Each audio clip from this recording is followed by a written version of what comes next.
yaada kee amansiisi kan jedhudha. Hafuurri dhugaan maal gochuu danda'a? Tokko sodaata akka hin taane nama godha. Sodaata akka hin taane nama godha. Maaloon hafuurri dhugaan? Hafuurri inni kan Waaqayyo hafuurri dhugaan akkati sodaataa hin taane. Akkati hin sodaanne. Akkati hin dadhabne si godha hafuurri dhugaan. Hafuurri dhugaan kun immoo hafuura eenyuuti? Hafuura Waaqayyooti. Hafuurri Waaqayyoo maal? Hafuura sodaatu miti. Hafuurri Waaqayyoo maal? Hafuura dabarsuudha. Hafuurri Waaqayyoo maal? Hafuura garaa namaa keessatti ammeenya argu. Hafuura garaa namaa keessatti jibba argu. Hafuura garaa namaa keessatti dhiiga dhangalaasu arguudha. Hafuurri Waaqayyoo argitan sodaata akka hin taane nama godha. Hafuurri dhugaan sodaata akka hin taane nama godha jedha. Sodaata akka hin taane nama godha jedha. Jedhaarra deebi'aati. Akkati hin sodaanne si godha. Egaa iddoo kanatti warri mootii gabbaran, warri wanjalloota warra ta'an gabbaran asirratti garee Heroodis warri ta'an isa qoruudhaaf gaafa dhufan hafuurri qulqulluun garuu isa hin sodaanne. Haaleluyyaa. Hafuurri qulqulluun isa hin sodaanne. Garaan kee sodaataa laa? Garee warra hamootaa biraa ba'anii kan dhufanii si doorsisan hin sodaatin. Garee warra jallootaa biraa ba'anii dhufanii kan si doorsisan hin sodaatin.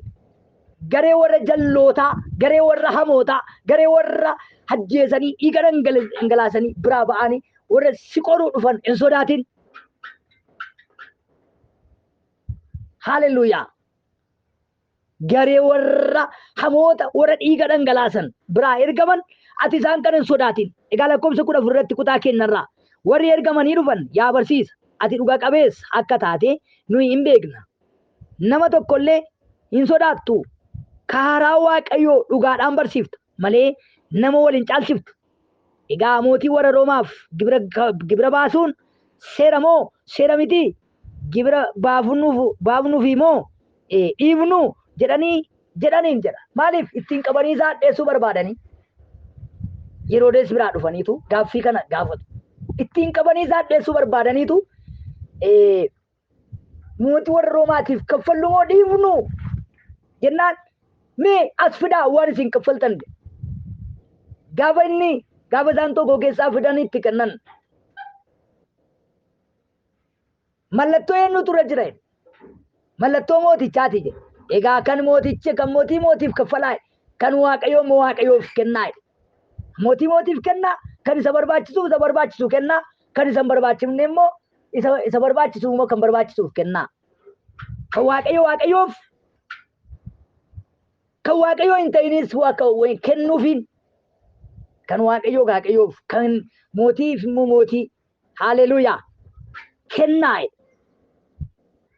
Isaan garuu ittiin isaa dheessuudhaaf argitanii yoo kan Waaqayyoo mabichaaf kennaa jedhee deebii kenneera utuu ta'e egaa ittiin addeessuudhaaf jechati gaaffii kana fudhatanii dhufan. Garuu waan isaan ittiin isaa dheessan hin arganne irratti waan dhugaa tokko dubbate. Hafuura dhugaan waan gaarii tokko waan gaarii nama maddisiisee hafuura sobaa jalaa nama baasa. Mormitoota jalaa nama baasa hafuurri dhugaan. Namni hafuura dhugaadhaan garaa isaa amansiisee, laphee isaa amansiisee, jireenya isaa amansiisee jiraatu rakkoo bira darbaa. Du'a bira darbaa. Argitanii? Hadheeffamuu bira darbaa. Hadheeffamuu bira Waaqayyoo si dabarsa baraan. Ameen. Ergama kana fakkaatu jira ammas. Inni lammaffaan kiyyootti nama galchuu fi warra yaadan duratti ija jabina namaa kennaa. Warra maal ta'an? Warra kiyyootti nama galchuudhaaf. Kiyyootti nama galchuuf warra yaadan duratti ija jabina namaaf kenna. Maaloon hafuura dhugaadhaaf hojjechuun amansiisuun, garaa ofii amansiisuun, laphee ofii amansiisuun, jireenya ofii amansiisuun warra kiyyootti nama galchuudhaaf yaadan duratti ija jabina namaa kenna. Mee Maatiyos boqonnaa 22 15 hanga 22tti kan jiru annee ilaalla akkana jira. Yommus warri Fariisotaa dhaqanii waan inni dubbatuun kiyyootti isa galchuudhaaf Yesuus irratti mari'atan. Maalitti galchuudhaaf? Kiyyootti isa galchuudhaaf Yesuus irratti mari'atan jedha. Ergasiis duuka buutota isaanii akkasumas warra seera Heroodis keessaa gar tokko gara Yesuusitti erganii yaa barsiisa, akka ati dhuga qabeessa taate karaa Waaqayyoos dhugaadhumaan akka barsiiftu beekna. Ati nama hin sodaattu, nama wal caalchisuunis si bira hin jiru. Ammas maal sitti fakkaata? Mootii warra Roomaatii fi gibira baasuun seera moo seera miti? Nutti himi jedhaniin. Yesuus garuu jallina isaanii beekee, isin warra of hin argine nana maaliif na qortuu? Horii ittiin gibira sana baaftan anatti argisiisaa jedhe. Kanaaf isaan bifa horichaa isatti fidan. Yesuus immoo kun bifa eenyuti? Caaffata eenyuutis jedhe. Isaanis kan mootichaa warra Roomaatii ittiin jedhan. Achumaanis Yesuus egaa mootichaaf kan fudhachuun isaaf ta'u kennaa, Waaqayyoofis kan fudhachuun isaaf ta'u kennaa isaaniin jedhe. Yeroo kana dhaga'anitti dinqisiifatanii achumatti isa dhiisanii adeeman jedha. Galanni Waaqayyoo keenyaaf haa ta'u. Egaa Yesuus maal jedhe? Isin of hin argine nanaa. Yesuus garuu jal'ina isaanii beekee isin warra of hin argine nanaa. Gooftaan maqaan isaa bara baraan eebbifamu. Ergaan sii qaba. Har'allee warri of hin argine, har'allee warri of hin argineedha. Warra of hin argineetu garee warra hamootaa ta'anii warra of hin arginetu ilmaan Waaqayyoo lola. Ilmaan Waaqayyoo qora. Mana Waaqayyoo diiga. Abbaa manaa fadha manaa gargar baasa. Argitanii? Warra of hin arginetu waldaa kiristiyaanaa diiga. Warra of hin arginetu karaarraa nama jallisa. Argitanii? Maqaa gooftaa Yesuusiin lafatti sagaleen kun dhaga'amutti jireenyi kee mormii kan qabu, manni kee mormii kan qabu, gaa'illi kee mormii kan qabu, waamichi kee mormii kan qabu, Waaqayyo warra of hin argineedha waan ta'eef warri si qoran sun Waaqayyo har'a isa sirraa cabsu barbaada. Gaa'ila kee kan mormu warra of hin argineedha.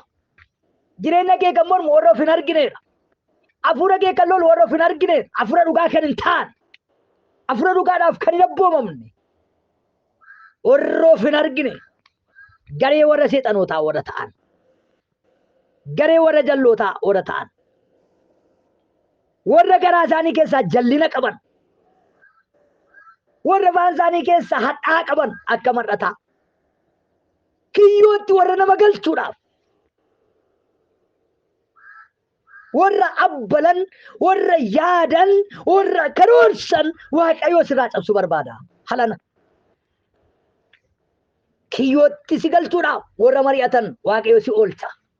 Mee kana jedhaa, kiyyootti na galchuudhaaf warra mana irratti mari'atan jedhaa.